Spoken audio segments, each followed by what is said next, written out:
साईं कुछ माह पहले खलील लगारी 154 ने मेरे पर एफआईआर दाखिल की थी और मुझे बड़ा डाकू उन्होंने साबित किया था कि अब्बास मलिक बड़ा डाकू है, मोटरसाइकिल छीनता है इधर।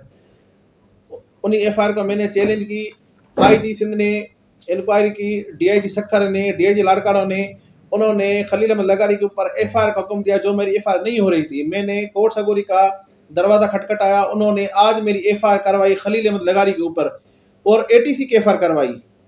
उन्होंने साबित किया कि भाई ये ना डाकू है ना ये बाइक छीन रहा है, मैं एक सरकारी मुलाजिम हूँ।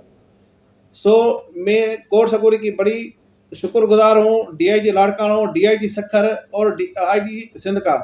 और सर मैं ये अर्ज करना चाहता हूँ, ये जो खलील लगारी 15 अभी भी एफआईआर एटीसी एफआईआर के बावजूद भी अभी भी 15 इंचार्ज और एसएचओ ए सेक्शन बना हुआ है, जो अभी भी सरेआम घूम रहा है और मुझे बहुत सारी धमकियां दे रहा है। मैं एसएचओ साहब को अर्ज करता हूँ, सेशन जज साहब को, DIG Sukkur, DIG Larkana, IG Sindh साहब को, सर मुझे जो कुछ भी हुआ ना, मुझे जो मेरे बच्चों को पहरे पहरा मेरी एफआईआर खलील लगारी के ऊपर जो मुझे धमकियां दे रहे कि मैं तुम्हें एफआईआर में किसी के चेक में फंसाऊंगा या चर्चे में फंसाऊंगा या किसी और किसी कत्ल में फंसाऊंगा, ये मेरी मीडिया के ऊपर ये रखा जाए। जो मुझे जो कुछ भी हुआ ना, उनके पीछे हाथ खलील लगारी का है।